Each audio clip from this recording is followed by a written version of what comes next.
Linda, a factory operator whose husband has recently died and whose only child have been paralyzed and mentally unstable because of a long illness, is very concerned about how she is going to survive and pay the outstanding medical bills.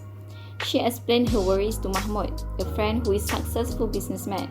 Mahmud runs a financial consultancy service, and Linda has sought his advice many times in the past. For example, in relation to the best investment portfolio that Linda should invest her saving, he suggested that he should sell the land she inherited from her mother. Later, he offered to buy the land for 300,000, and Linda accepted this offer and entered into the written contract to sell the land to Mahmud. 2 weeks after signing the contract, she discovered that the land is actually worth over 600,000. So we are going to solve Linda's problem. The contract between Linda and Mahmud, the successful businessman, is voidable. Contract because of undue influence. Linda can get a judicial declaration between Linda and Mahmud that the signed contract should be voided. Free consent is defined in two different words, which under Section 13, consent means the party agree upon the same thing in the same sense. Under Section 14, free means the consent is not secure through such means as coercion under Section 15. Undue influence under Section 16, fraud under Section 17, misrepresentation under Section 18, and mistake. When these circumstances have an impact on the consent granted, it's put into a question whether the consent was free and voluntary.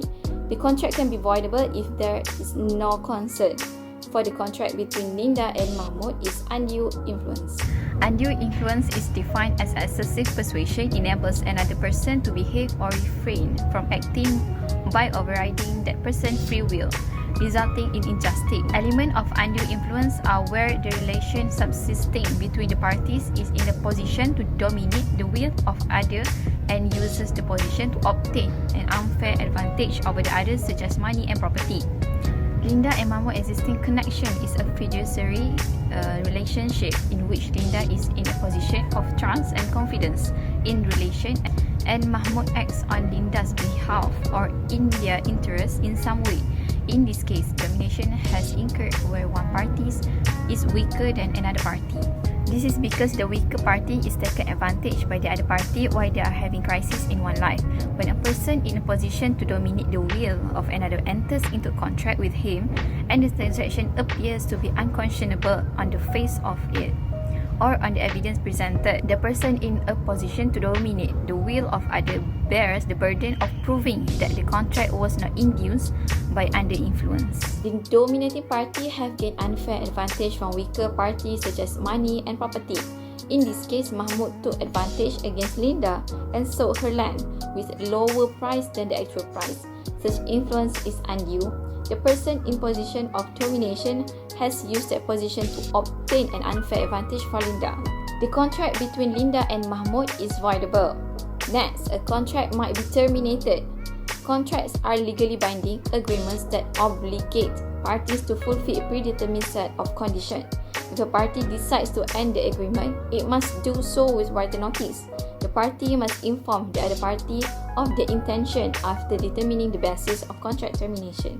However, Linda should contend that Mahmud's choice to sign the contract was not made voluntarily, since Linda, who trusted Mahmud and frequently sought his guidance, did seek assistance from a successful businessman, rather than just someone who have been heavily active in real estate market.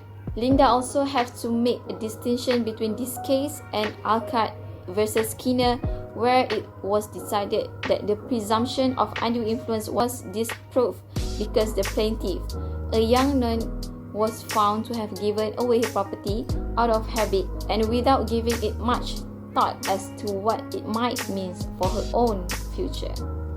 Therefore, Linda should be able to get a court order setting aside the contract for the sale for her land for 300,000 as the evidence of Mahmud's undue influence should not be rebutted.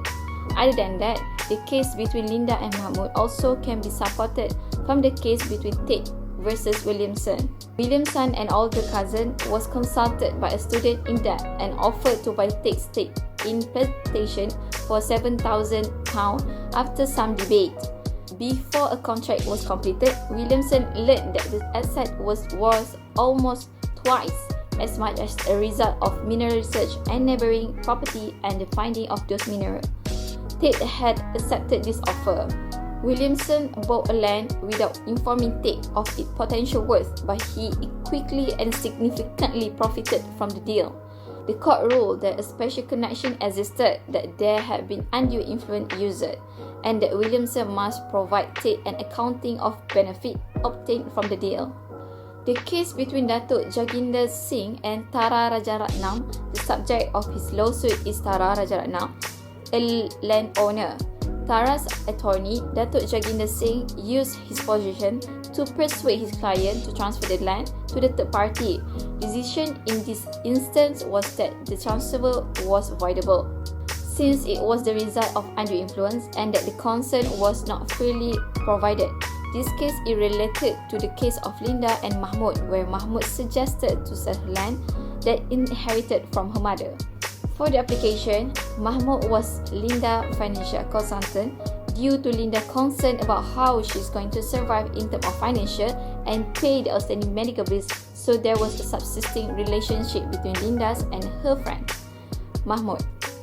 Moreover, there are three situations to determine the person has a dominant position which holds a real or apparent authority over the others, stand in a fiduciary relation to the other where it involves trust and confidence, duty of care and good faith, as well as make a contract with a person whose mental capacity is temporarily or permanently affected by reason of age, illness, mental or body distress. Thus, based on this case, Mahmud used his position to easily dominate or influence Linda to sell the land she inherited from her mother, and he offered to buy the land for 3,000 ringgit, and this comply with the situation of stand in fiduciary relation to the other where it involves trust and confidence, since it could be that Linda accepted this offer because Mahmud was her friend and an only person was there to advise her when she had no idea on how to do about her financial debt. Mahmud gained advantage after Linda accepted this offer and entered into a written contract to sell the land to Mahmud. However, it is unfair because 2 weeks later, Linda recovered that the land actually was 6,000 ringgit. Linda, the innocent party who has been subjected to the pressure, may seek an action to set aside the contract.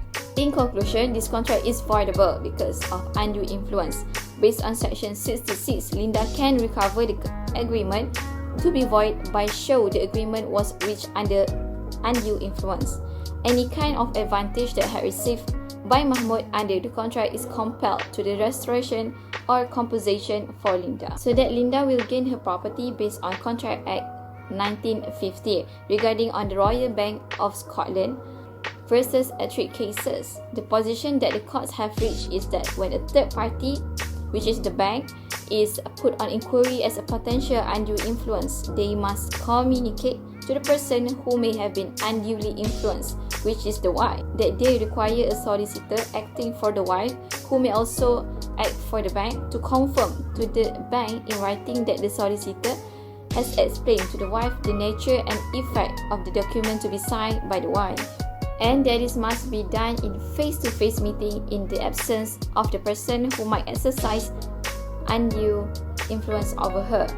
If those steps are taken, then the bank is entitled to rely upon the confirmation from the solicitor that the wife have been advised appropriately. Generally, undue influence is one of the parties to a contract is in a position to dominate the will of other, and the contract is unfair, so the court presumes the existence of undue influence in such cases.